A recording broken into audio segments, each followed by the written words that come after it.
Matthieu, chapitre 17. 6 jours après, Jésus prit avec lui Pierre, Jacques et son frère Jean, et il les conduisit à l'écart sur une haute montagne.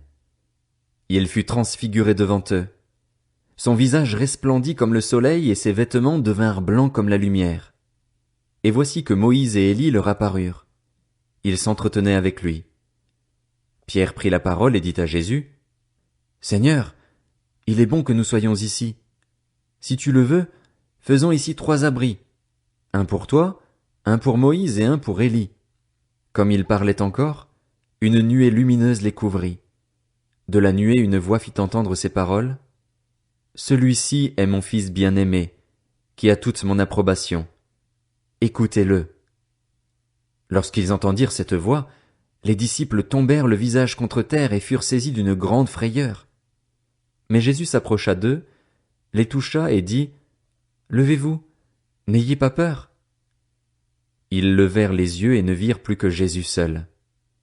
Comme ils descendaient de la montagne, Jésus leur donna cet ordre, « Ne parlez à personne de ce que vous avez vu jusqu'à ce que le Fils de l'homme soit ressuscité. » Les disciples lui posèrent cette question, « Pourquoi donc les spécialistes de la loi disent-ils qu'Élie doit venir d'abord ?»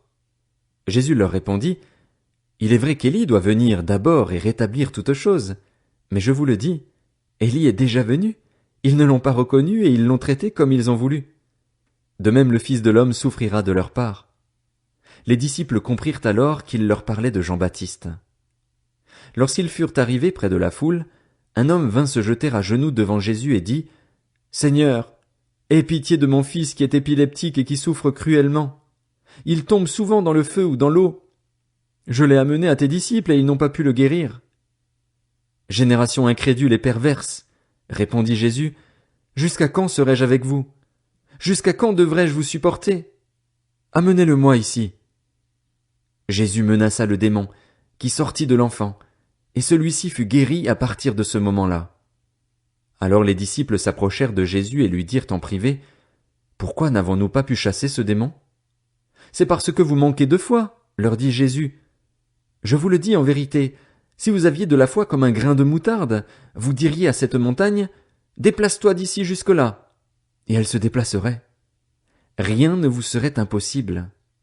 Cependant, cette sorte de démon ne sort que par la prière et par le jeûne. Pendant qu'ils parcouraient la Galilée, Jésus leur dit, « Le Fils de l'homme doit être livré entre les mains des hommes. Ils le feront mourir et le 3e jour il ressuscitera. » Ils furent profondément attristés.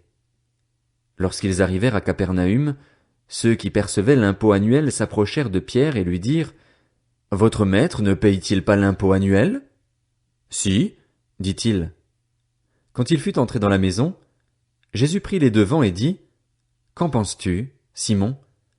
Les rois de la terre, de qui perçoivent-ils des taxes ou des impôts?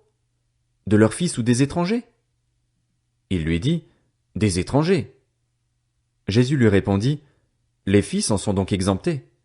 Cependant, pour ne pas les choquer, va au lac, jette l'hameçon et tire le premier poisson qui viendra.